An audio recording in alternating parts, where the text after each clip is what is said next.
Viewers, after Aam Aadmi Party was named as an accused in the liquor scam, we have another political party named as an accused, not in the liquor scam, but a money laundering case. The Enforcement Directorate in its charge sheet has named CPIM as the accused in the 300 crore Karuvannur Bank scam. Yes, the probe agency has named Kerala Chief Minister Pinarayi Vijayan's party. A few of its leaders, including MP K. Radhakrishnan and its MLA A.C. Moideen, are also named by the ED in the charge sheet as per sources.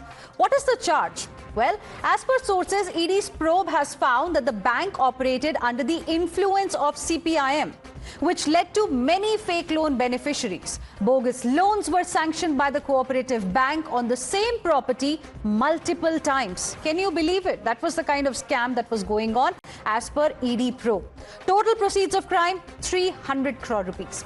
ED has claimed that Benami loans were disbursed on the instructions of CPIM district committee members in Thrissur, and the political party, according to ED sources, in return received donations. Now, as per sources, ED has provisionally attached immovable assets worth 128 crore rupees of the accused. ED filed the final charge sheet in the PMLA court in Ernakulam yesterday, and the total number of accused has grown to 83. Now, these allegations of money laundering coming in at a time the LDF government in Kerala is all set to celebrate the life and political journey of Kerala Chief Minister Pinarayi Vijayan through a documentary titled Pinarayi the Legend. In fact, its trailer was released today itself, and we will be showing you the visuals of the trailer as well that was released earlier today. Now, this has ignited a political storm in Kerala. While the left says this is a political conspiracy to finish the party, Congress has called it a stunt before the local body polls and assembly elections. As per Congress, BJP is blackmailing the CPIM using the ED, while BJP says the only thing Vijayan government has given to the people of Kerala is corruption. Listen in to who said what. April 8-നാണ് ED-യുടെ മുൻപിൽ മൊഴിയെടുക്കാൻ വേണ്ടി ഞാൻ ചെന്നത്. വളരെ സൗഹാർദ്ദപരമായിട്ടുള്ള ചോദ്യങ്ങളായിരുന്നു ഉണ്ടായിരുന്നത്. കൃത്യമായിട്ട് മറുപടിയും കൊടുത്തു. അതിലവർ satisfy ചെയ്തതാണ്. അപ്പോൾ അത് ഒക്കെ ആണെങ്കിലും ചിലപ്പോൾ പ്രതിയാക്കാനുള്ള സാധ്യതകൾ ഇങ്ങനെ മർമറിംഗ് ക്യാമ്പയിനിലുണ്ടായിരുന്നു. കാരണം ഇതിൻ്റെ ലക്ഷ്യം എന്ന് പറയുന്നത് CPM-നെ അല്ലെങ്കിൽ ഇടതുപക്ഷം നേതൃത്വം കൊടുക്കുന്ന CPM-നെ തകർക്കുക എന്നുള്ളതാണ് അതിൻ്റെ പിന്നിലെ ലക്ഷ്യം. അതിൽ CPM സംസ്ഥാന കമ്മിറ്റിക്കും ജില്ലാ കമ്മിറ്റിക്കും ഏരിയ കമ്മിറ്റിക്കും ലോക്കൽ കമ്മിറ്റിക്കും എല്ലാവർക്കും പങ്കുണ്ട്. ആ കാലഘട്ടത്തിൽ അതിന് നേതൃത്വം വഹിച്ച എല്ലാവർക്കും പങ്കുണ്ട്. What a shame. The entire party CPIM and its senior leaders, including MPs, have been named in a cooperative bank scam. Instead of having repentance for corruption, there is celebration of corruption. The only thing that the Kerala Communist government has given is misgovernance, is corruption, and is appeasement politics. And joining us on this debate this evening are my guests. We have Advocate B. Gopalakrishnan, BJP spokesperson, Dr. Pulla Rao, who is a political analyst, Raju P. Nair, spokesperson, Kerala Pradesh Congress Committee. We also have with us Advocate Anmol Pawar, Aam Aadmi Party National Spokesperson. Good evening to all of you. Thank you very much for joining us here on Times Now. I want to start this discussion with you, Raju P. Nair. The question really is that, every time there is some action from any investigative agency, be it CBI or Enforcement Directorate, we get a standard response that this is political vendetta. In this case as well, that has been the response of the CPIM. But everybody forgets, the kind of details that have emerged in the investigation so far.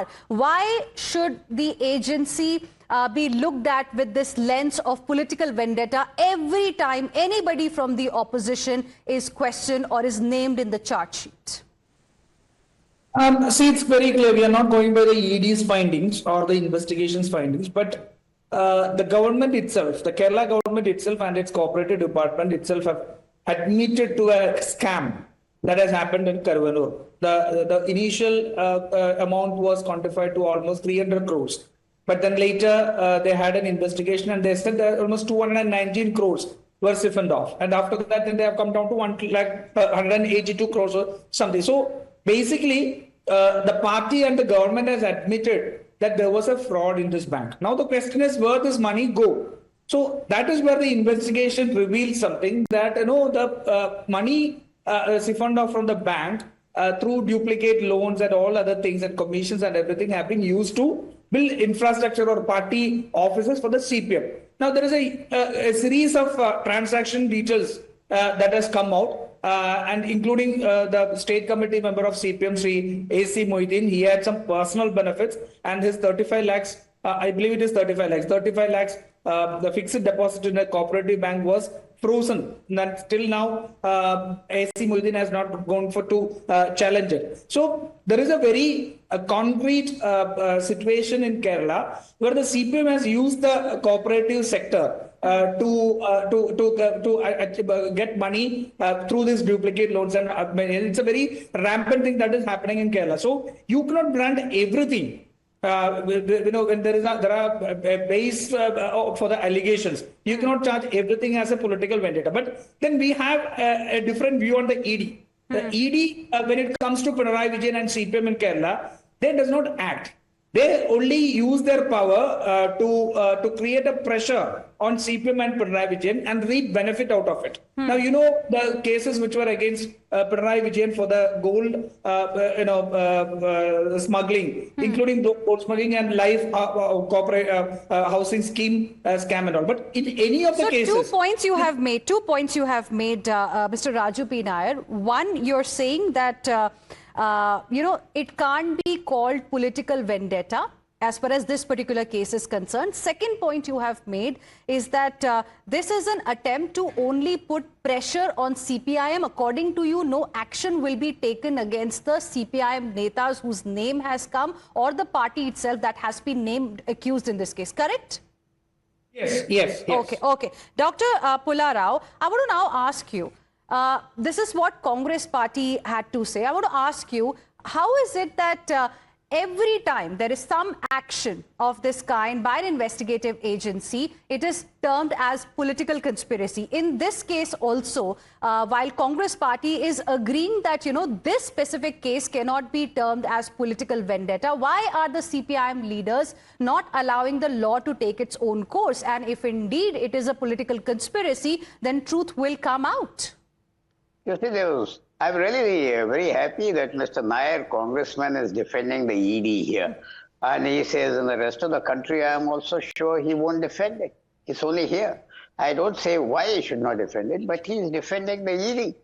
And what I object to is using Section 70 of the PMLA to book the whole party, just to scandalize it, just as they did the Aam Aadmi Party at that time. Now elections are over, everybody has forgotten about the Aam Aadmi Party. You see, once you overuse these laws, they become debased. You have to be very cautious. You don't use these broad sweeps, where you book the parties, you book that. It's not correct. If there are some individuals who have committed corruption, you book them. You inquire into them. Why tarnish a whole party? Any party for that matter. A party is not, of course, people will say it's a living entity and all that, but political parties are not like companies. You can't file RTIs against them and other things. There's a special status they have. Therefore, I find in some cases like this, it is political. Why should they go into booking political parties? They can book the individuals. Okay. There's nothing wrong. We are not defending corruption. B. Gopalakrishnan, how will you like to respond? Because another charge from the CPM side has been that it is a political conspiracy to finish the party ahead of the elections next year. It is not a matter of finishing the party or political vendetta, etc. and etc.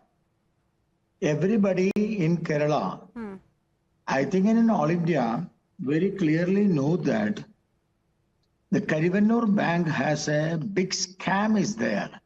The scam is led by CPIM leaders, the district leaders. So that is why the police even filed the case, the crime branch involved, the police controlled by the CPM. They have also filed the FIR.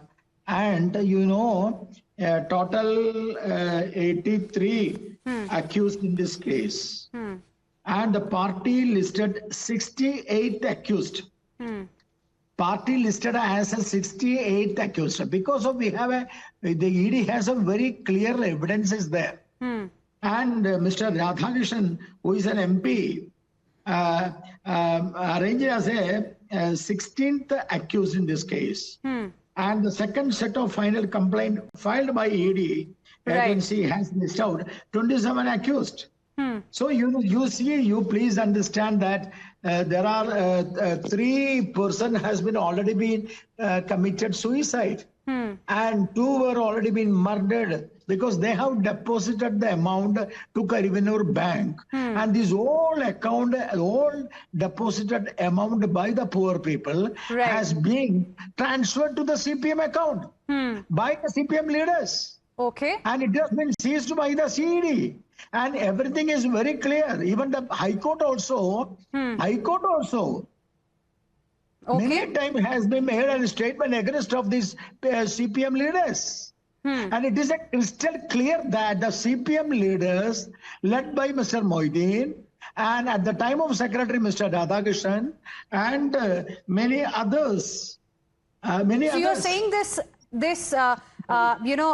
whatever action has been taken, or rather how ED has named CPIM as a party as an accused in its charge sheet, is because of hardcore evidence that it has found, and how ED has alleged that the bank, the cooperative bank in this case, was operating under the influence of CPIM, that led to forged documents, Benami loans, and multiple disbursements that were happening. So there is proper evidence, and that's the reason why this action has been taken. I want to go across to Advocate Anmol Panwar as well, because Aam Aadmi Party was the first political party in the country to be named as an accused by Enforcement Directorate in a liquor scam.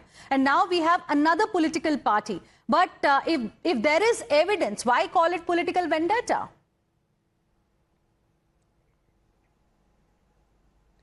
Good evening, Heena ji. Heena ji, without delving into the merits of the case, I would say that the actions of Enforcement Directorate, they reflect a clear and consistent pattern. Operating in blatant disregard of the law of the land, we have seen that the ED and CBI, they have become instruments of political revenge. They have lost all credibility. They were branded as caged parrots, Tota and Maina, by none other than the Honorable Supreme Court. Because they are not serving the Constitution. They are serving a political party at the center. And 10 years ago, they were assigned 3 sinister missions, जो उन्होंने बहुत बखूबी किया है. First was to topple democratically elected state governments.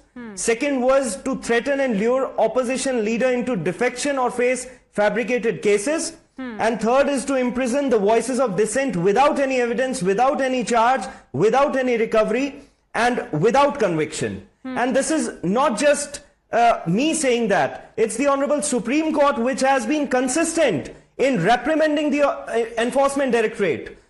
The Honorable Chief Justice of India on 22nd May said that ED is crossing all limits, violating the federal structure of our country. In 2023, the Honorable Supreme Court said that the actions of ED are vindictive. There is something wrong with the ED. On 5th of May 2025, the Honorable Supreme Court said, we have seen a pattern of ED just making allegation without specific evidence in all the cases. In April 2025, the Honorable Supreme Court said ED should worry about the fundamental rights of the citizens. Advocate B. And in 2024, they labeled ED and CBI. Can we deny all these statements that are being raised by Advocate Anmol Panwar?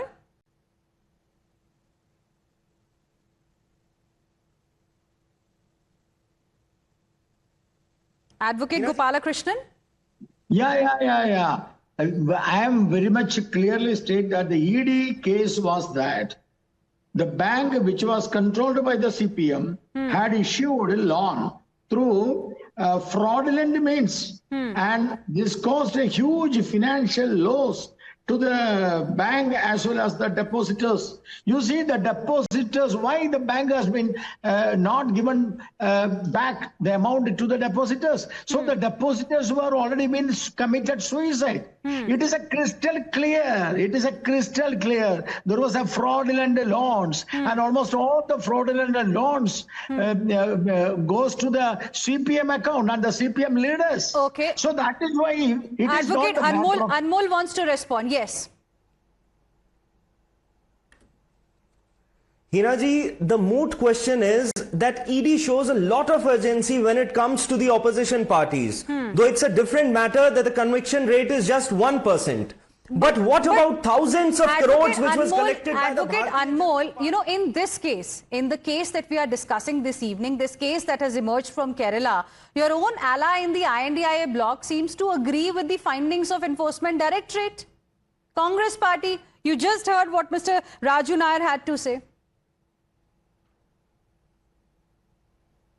Heena ji, there's lots of evidence available on the Supreme Court website. When will the Enforcement Directorate declare BJP as offender? That's the moot question. That is what is happening today. They are taking action against opposition parties. Their cases fall flat. You're not answering my direct question. In 2 minutes before the Honorable Supreme Court. You're not answering my direct question. Dr. Pullarao wants to respond. Then Dr. Advocate Gopalakrishnan. We have to say this is a politics of convenience. The Congress party attacking the CPM right now and then sitting with them.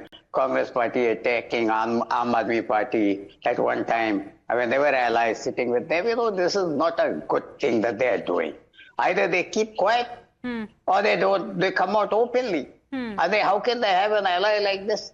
And somebody must answer, how can you declare a whole political party as guilty?